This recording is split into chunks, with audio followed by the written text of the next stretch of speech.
Pensioners union ജില്ലാ കമ്മിറ്റിയുടെ ആഭിമുഖ്യത്തിൽ പെൻഷൻ ദിനാചരണം നടത്തി. ജനപ്രതിനിധികൾക്ക് സ്വീകരണവും നൽകി. സർവീസ് പെൻഷനേഴ്സ് യൂണിയൻ നമ്മുടെ ഇന്നത്തെ പെൻഷൻ കൃത്യമായിട്ട് കിട്ടുന്നുണ്ട്. കേരളത്തെ സംബന്ധിച്ചിടത്തോളം ഇന്നത്തെ ഒരു കേരളത്തെ സ്ഥിതിയെ സംബന്ധിച്ച് ഇന്നിവിടെ പെൻഷൻ ഫണ്ട് റെഗുലേറ്ററി ആക്ട് നിലവിലില്ല, നമ്മൾ നടപ്പാക്കിയിട്ടില്ല.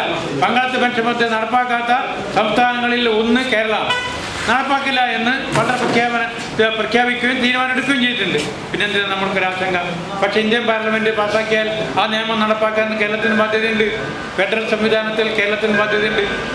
അതേപോലെ തന്നെ നമുക്കിപ്പോൾ ഇന്നത്തെ ഒരു സ്ഥിതി വെച്ച് നോക്കിയാൽ ഏറ്റവും അവസാനമുള്ള ക്ഷാമബത്ത അടക്കം നാളെ വാങ്ങിക്കാം. മറ്റന്നാൾ 16% ക്ഷാമബത്ത റിലീസ് ചെയ്ത് ജനുവരി മാസത്തിൽ വാങ്ങിക്കേണ്ട ക്ഷാമബത്ത അടക്കം റിലീസ് ചെയ്ത് ഉത്തരവ് വന്ന് വാങ്ങിച്ചിരിക്കുന്ന പൈസ വാങ്ങിച്ചില്ല എന്ന് മാത്രമേ ഉള്ളൂ ആൾക്കാരാണ് നമ്മൾ.